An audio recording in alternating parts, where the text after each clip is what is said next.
Good morning, Americans. This is your favorite alien and Boomoose Bubba here on the morning of Tuesday, June 23rd, 2020. And I want to do an editorial on the Brooks case. No winners.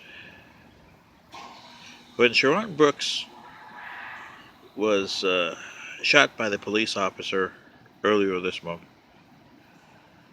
that put in effect a whole bunch of things that nobody won on this case. Just like Mr. Floyd's case and Mr. Aubrey's case before him. There's no winners there either.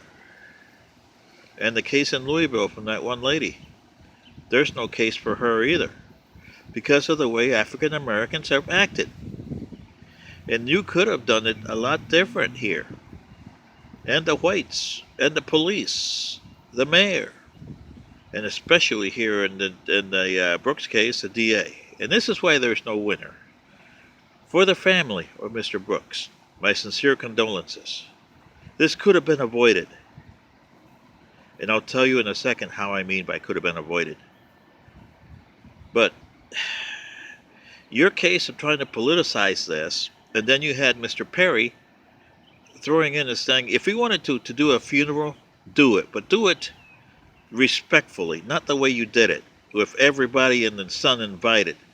That should be a family-owned affair, just like Mr. Floyd did his, where nobody else was invited.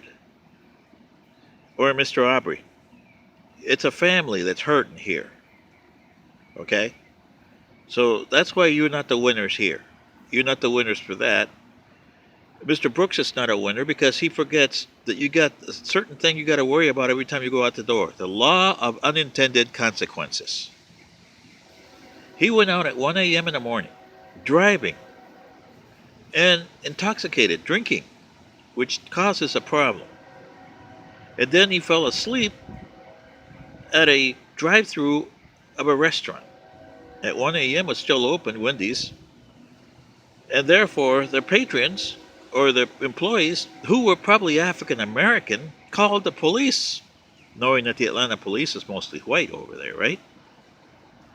That created a chain reaction here that started everything. Mr. Brooks, if you look at the video for 45 minutes, tried to defuse the situation, and I can't blame him.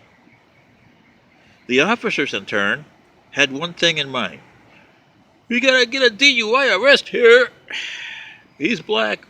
Even if he wasn't. If he was white, they would still do it because of the way they're trained. And if he was Latin, they would treat him just as bad as they would Mr. Brooks. Or a Chinese. Oh, it's a chink. It's a spick. Or it's a white trash. You know what I mean? This is what I blame the police. Where the officer is probably already has his mind made that he wants to make an arrest. Now, what he should have done with Mr. Brooks is says, okay, Mr. Brooks, hand over the keys, and we'll take you home. And do it. And Mr. Brooks, here's your ticket for driving under the influence. Please report within the next 10 days to the court. Mr. Brooks is going to cost you money because the car would be sent to the impound. You would have to go to the DUI charge. And it would be a less of a DUI charge because you weren't arrested. Okay? Still, you would have come out a lot better. It wouldn't have been ideal. And you would have said he got no justice. But hey, he would have been alive. And if Mr. Brooks didn't want to go home under a police officer, well, Mr. Brooks, we'll call you a taxi. We'll pay for it. And then put that on the cost. Hey, it's a thing to do. That's what I would have done in my case. Being a former law enforcement officer, okay? Defuse the situation as much as you can. The officer didn't do that, so that's why it's a loss to the police. It's a loss to the mayor because you accepted the resignation of the police chief. That's intimidation by the NAACP. The NAACP should have stayed out of this. And you should have worked Mayor Bonhams with Mayor Shields because you need to get this police, and it's a policing problem, not a race problem here. It's a policing problem. The way they look at suspects as perps, as scum, and stuff like that. You got to change that attitude.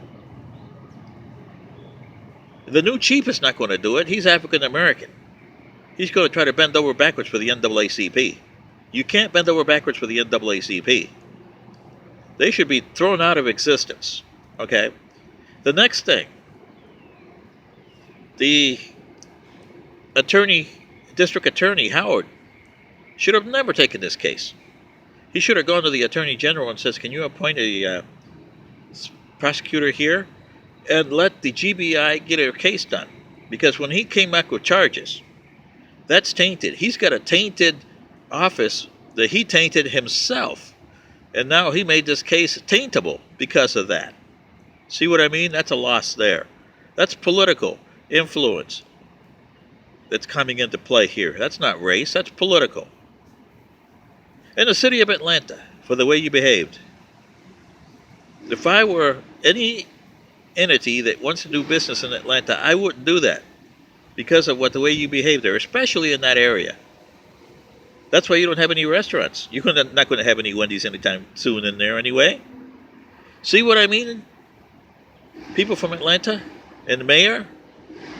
This is why you're no winners here. And I don't see anybody from Atlanta that's gotten together with any of the stations and said, here, I invite people with other pigmentations and other factions and list them to do a symposium here and discuss what we can do to further our society.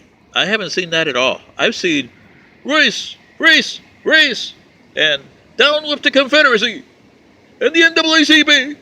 Really? You keep on doing that, and when your country disintegrates, there's going to be a Jim Crow loss that's going to be worse than 100 years ago.